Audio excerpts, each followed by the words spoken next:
You might as well use the term leadoff hitter when we're going to talk some baseball with the outstanding general manager of the State College Spikes, Scott Walker. My friend, welcome back. It is great to have you with us. Steve, hello, my friend, and thanks for having me. What a beautiful fall day it is out there today, my friend. Looking forward to Michigan tomorrow. Absolutely. We're looking forward to Michigan very much. In fact, I think the last time I saw Scott actually in person was after the Auburn game. As a matter of fact, he and Dan Petrozola were walking together. I think you're right. I remember. Yep. This is an exciting time that once we get through football season, and everybody's looking forward to tomorrow, and then we've got a winter season coming up, but then late spring into the summer means baseball. The Spikes last year drew in an abbreviated schedule and also with some restrictions in place early, still drew just about 100,000 fans last summer. What did that mean to you and the franchise?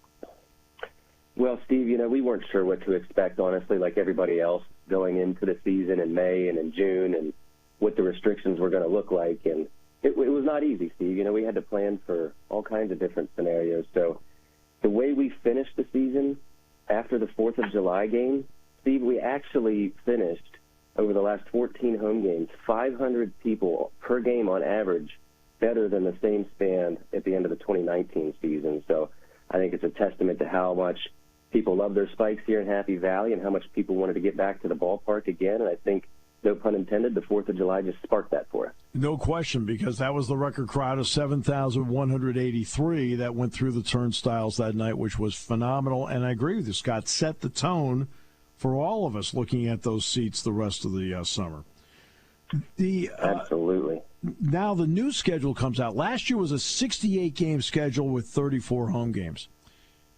Volume means something to any franchise in the position the Spikes are in. So what does an 80-game schedule potentially mean for the Spikes, and what does it mean that they wanted to go in that direction with more games? Well, it's huge. You lose a rainout or two in our industry, and it's painful, you know. So to be able to expand by 6 more home games is huge for us from a business standpoint. It really is. So I'm looking forward to more opportunities to see our friends and our family members and all the smiling faces and all the kids running around the bases and the fireworks and the hot dogs and the cold soda pops. I'm looking forward to all that and having more chances to do that with everybody here at the ballpark next summer.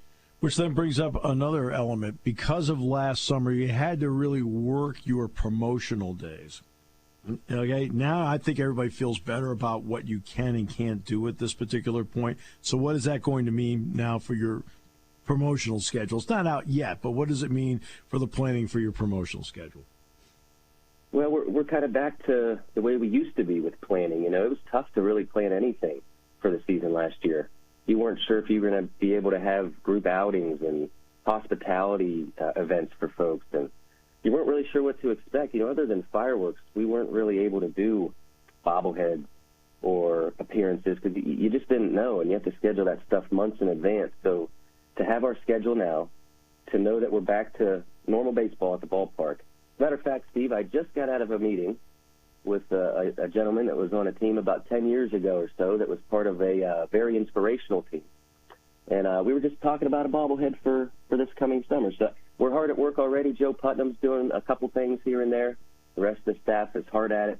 I'm looking forward to doing what everybody's always known from the Spikes and loved from the Spikes, which is having fun, coming to the ballpark, seeing each other, but also let's do some crazy stuff and have a lot of fun with it, Crazy stuff and a lot of fun, and along the way you'll see some baseball to go with it. It's been an interesting offseason. Jacob Stallings, Tommy Edman, Harrison Bader, all former Spikes, won Gold Gloves, and Ollie Marmol became the manager of the St. Louis Cardinals.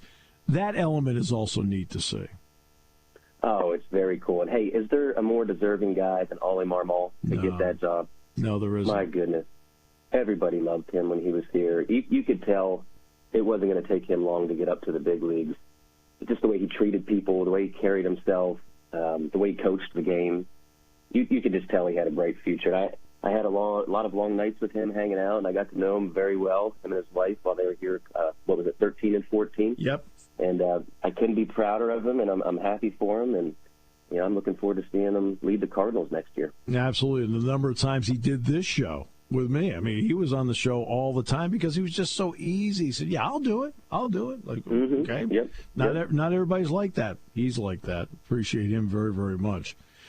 Staffing, you had to work hard. Look, everybody's been working hard, short-staffed along the way, and you had to do the same thing last summer.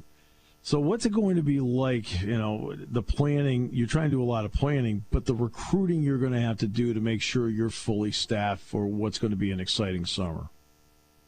We're doing it now. We're just like everybody else. And come game day, we need a lot of people to operate this place. And you noticed it. We all noticed it. We didn't have enough people, for example, to operate every concession stand at the beginning of the season last year. So we're making sure that we're doing what we can right now. To get people lined up for the summer so that we are back to fully staffed. I think 6 months from now, hopefully it's a little different than it is today, but you go downtown State College, how many businesses or restaurants aren't even open for lunch right now because they can't get enough people to work? Exactly. So, I mean, it's a struggle. It's the way the world is right now, but you got to persevere. You got to get it done, and that's the way we operate. That's our philosophy, and we get it done. Right, that's the way it's always been, as a matter of fact. In fact, you talk about that. How many places are closed on Mondays to give their staff a break? The league itself, Williamsport, of course, a pivotal part of this league, which is right in the listening area of this, like the Spikes happen to be. How does everybody feel about the health of the league and the direction of it now 1 year into it? We're feeling great. I think the new model for the league next year is a testament to how well Major League Baseball, PBR, the league officials are working together to identify ways to improve the operation of the league. So the structure of it, the fact that we're able to increase by 12 games, getting everybody 6 more home games, which from a business standpoint is great. I think it's really just a testament to how well these 3 entities, which is Major League Baseball, PBR, and then the teams, are working together to keep this thing going, and there's no turning back. I mean, it's a great product business-wise. It works for us, similar to the way it did in the past.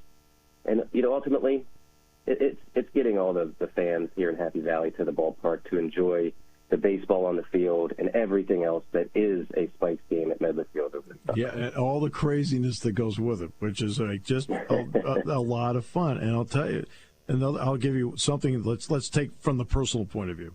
As you know, that my family will go to the ballpark, and that means many times my grandchildren will go to the ballpark.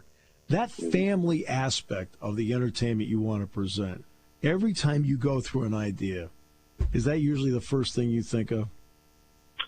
Absolutely, it is. That's one of the reasons why we tinkered with our game times prior to last season. Because I would see so many kids. I think I've mentioned it on your show before, but I would see so many young sons and daughters being carried out on their parents' shoulders, asleep before the fireworks show was even going off because it was 10:30 and the game was taking longer than expected, and they had to get home because they had to get them to bed. So we're always thinking family first. We're always family-oriented. We try to keep prices down. We have to run a business, but we're trying to make it affordable, trying to make it accessible, safe.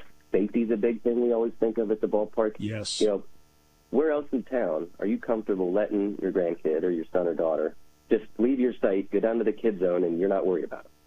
Right. Exactly right. That's the kind of atmosphere that is promoted there the entire time. You can get season tickets now and also various plans now. And by the way, they make great holiday gifts. I'd like to at least independently point that out to everybody. Okay. That's just me. When would you like, idealistically, once the calendar turns to 22, to start getting out the promotional plans and things like that? What ballpark as to when you'd like to do certain things? Early in the spring. We would typically announce our promo schedule in stages, March, April or so.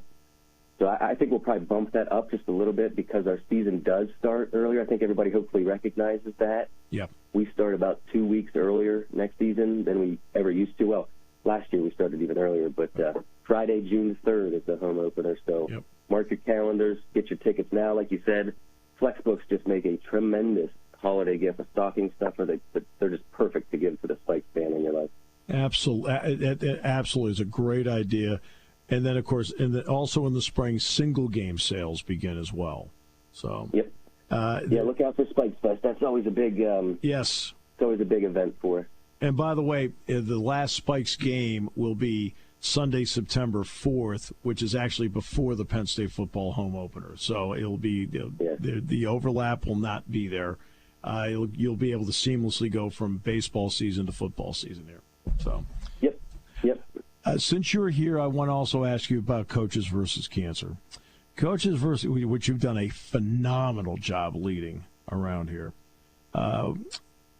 What you made, I thought, a remarkable and almost an in-your-face comment when we talked about this in the summer and I had you on the show, that cancer research financially may have been set back 10 years by the pandemic. What kind of bounce back did at least the Coaches versus Cancer local effort have this summer? What kind of bounce back has there been? Well, Steve, it's hard to believe that we actually had one of our best years ever this year, net-wise. I haven't seen the final net for the year. Obviously, we've still got a little bit to go, but I think there's a chance we beat 2019. Wow. And 2019 was our best year. We had to deal with a lot. We had to move the golf tournament to August, we had to cancel events. We had new people to work with. But, it's not me, Steve. I got to say that, though. It's our committee. It's the strength of our committee members, starting with our executive team with Wendy Pelkey, Mike Martin, Elena Pyle, and then just our entire committee is just a bunch of studs that are doing stuff year-round, Steve. I don't think people realize we meet regularly, biweekly, monthly, and talk about what we can do to make events better, fundraising efforts better. CDC Day's coming up in January on the 31st. I think that's a Monday. I think we play Iowa. Yes, Iowa. Men's basketball program at 7 o'clock. Yep. So, it's just a testament to how much people care and how much people want to see cancer stop hurting people's lives and their families. And I hate it, and I'm going to keep doing it for as long as I can. And every dollar we raise is important. So if you want to get involved, and thank you for bringing this up, Steve, if you want to get involved, contact me or visit cdcpennstate.org for more info, and we'll get you in a spot that makes sense for you. Are you on track for a, quote, maybe normal with a small n, but back to more of a normal schedule of events for Coaches versus Cancer fundraising next year? We are, and coincidentally, that Friday, June 3rd date I mentioned as the Spikes home opener is actually the date of the golf tournament next year. So that will be an insane few days for me and the Spikes. It might be for me, too. I think it might. And hosting the reception the night before the home opener, that should be interesting. But I have some ideas. I think there's some ways we can marry the two together and maybe make even more money by pairing what we have going on at the ballpark with the golf tournament, everybody that's going to be in town those few days. My good friend, I cannot thank you enough for joining me today. And believe me, the two of us have had a lot of fun at the ballpark, and that's what it's all about, fun. All right? And guess what? Every day, brother. Even though it's working, we're having as much fun, if not more, than you are because of all the smiles. I've never worked a day in my life, neither of you. Oh, you got that right. And here's the problem. The people that I quote, work with, attest to the fact they don't think I'm working. So, well, they're wrong. You're the greatest, man. Thank you so much, Scott. And it's just great the way the MLB Draft League is working out for all these franchises and especially the Spikes. Yes, indeed. I thank you for having me on, Steve, very much. Thank you. Anytime.